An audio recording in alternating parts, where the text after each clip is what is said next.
Good morning, kids. This is our lesson on isosceles and equilateral triangles. It is the last lesson of this chapter. So your notes should look like this. Magnifying glass on top. Okay, so once you are ready, we will get started here. Okay, so after this lesson, you're going to be able to use the properties of equilateral and isosceles triangles to find missing angles and missing side measures, or just simply looking for a variable. And then we will also use those properties in proofs to help us prove whatever we're trying to prove. Okay, let's get started. So we're just going to kind of dissect here a isosceles triangle. So we already know that an isosceles triangle, what makes isosceles is that it has two congruent sides, right? We actually call those sides the legs. So this would be a leg here, AB, and so would BC. Call those the legs. Um, the other side here, that's not a leg, is called the base, and that kind of makes sense, right? We typically think the base of a shape is the bottom, right? So that's our base.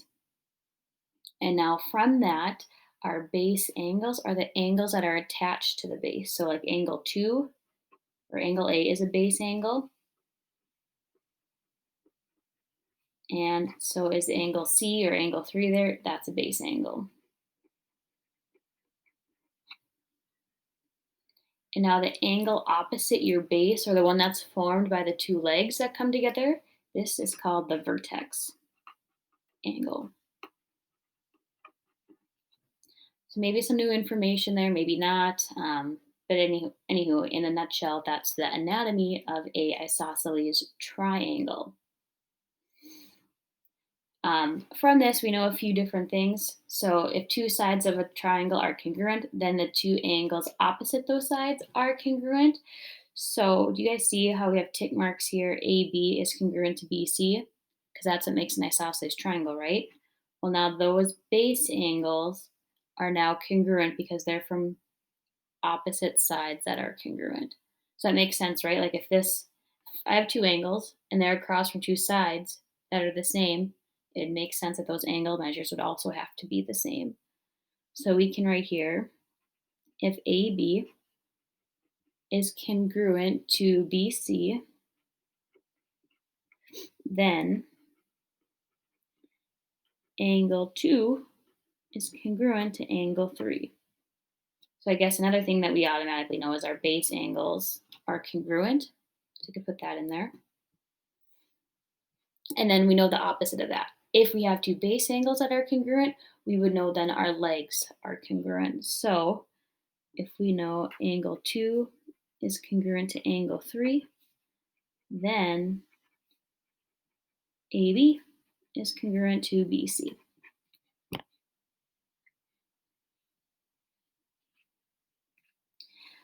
Okay, moving right along here.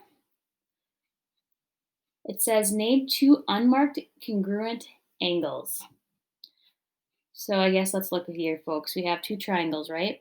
And now we're looking for two unmarked congruent angles. So our hint, or what we should be kind of looking for to help us, are two congruent sides. And we see I have AB is congruent to AC. Now what angle is across from AB in this triangle? Well, it's that angle right there. And then if I go across from AC, what angle is it across from? Angle B. So these two angles right here are my base angles of that isosceles triangle. So they would be congruent. So angle ACB and angle ABC. Now can we go the other way? Now can we find two unmarked sides that are congruent? So again, now I'm looking for two marked angles in our picture, which I think we can easily identify as angle D here and this other part of angle C. So now what side is across from angle D? Well, that'd be AC. and it's going to be congruent to AD.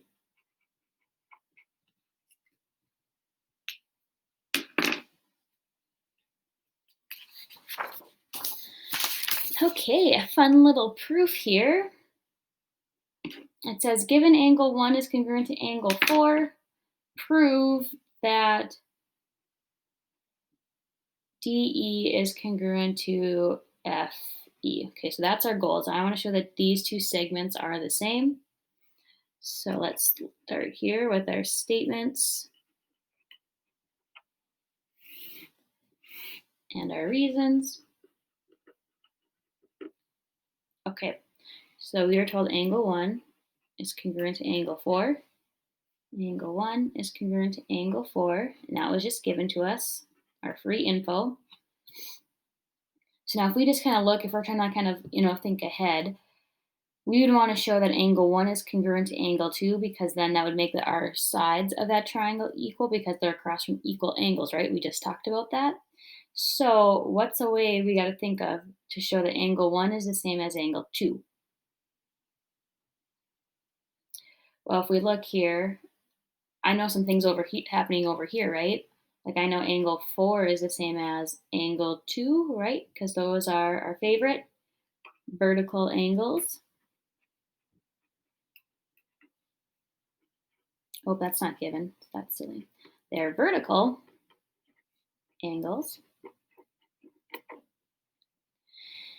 And now, remember when I said we skipped a whole chapter where you learned a lot of like these kind of strategies with proofs? Well, we also kind of skipped over some properties that we would typically use. So if we look here, if angle 1 is congruent to angle 4, and angle 4 is congruent to angle 2, what's a conclusion we can make? Well, we can now say angle 1 is congruent to angle 2 because they're both equal to 4. Does that make sense? Since these two angles are equal to the same angle, then we have two other angles that are equal. We call that the transitive property.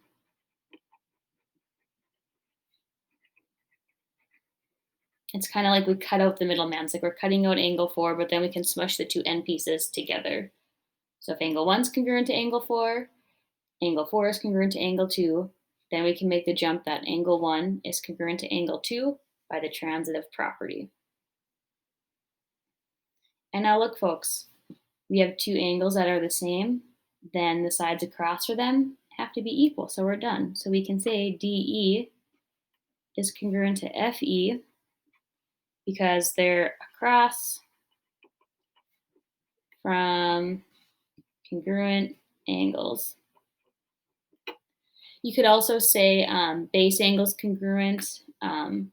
Just make sure you say something about they're across from equal angles or base angles.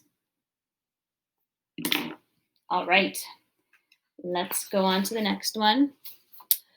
Let's save this proof for class together. So we'll come back to this proof. Now let's talk about equilateral triangles.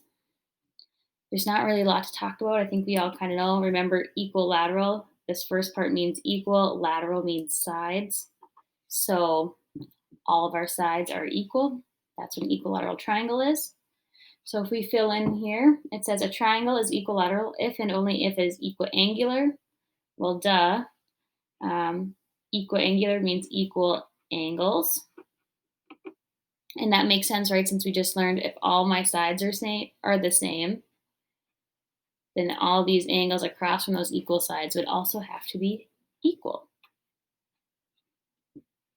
So if we look here, if the measure of angle A is equal to the measure of angle B is equal to the measure of angle C, then AB is equal to BC, which is equal to AC. Or the opposite, if we know our three sides are equal, AB equals BC, which is equal to AC, then the measure of angle A is equal to the measure of angle B, which is equal to the measure of angle C. Just to kind of remind ourselves, 180 degrees in a triangle, if we divide it equally into those three angles, we get 60 degrees. So all of those angles would measure 60 degrees. Okay, Well, let's just find some measures here, or some variables to end our lesson together. Just find the value of the variable. It's just good practice. I base angles the same, so I would know that this is an isosceles triangle, which means that these legs are the same. So we can write 23x minus 17 equals 15x plus 7. We're going to subtract over the 15x, and we're going to get 8x minus 17 equals 7. Add over 17, get 24. X equals 3. Woo! We love algebra, right? This one, they're kind of going the opposite way. Again, we have an isosceles triangle because of these legs being the same, which makes then our base angles congruent because they're across from equal legs. So we'll have 9x minus 33 equals 4x plus 7. Bring over your 4x. Add over your 33. We get that x is 8.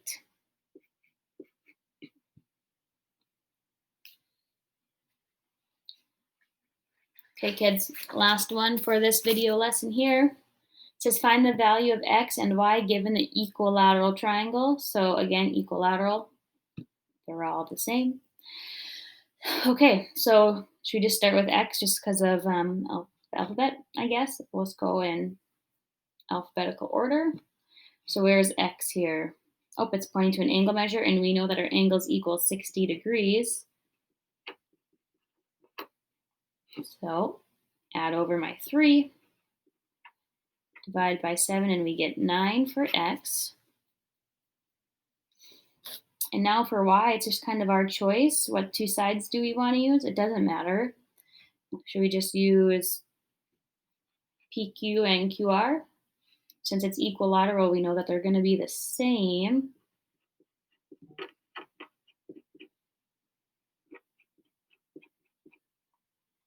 Okay, so we're going to subtract over our 9y, and we're going to get 5y.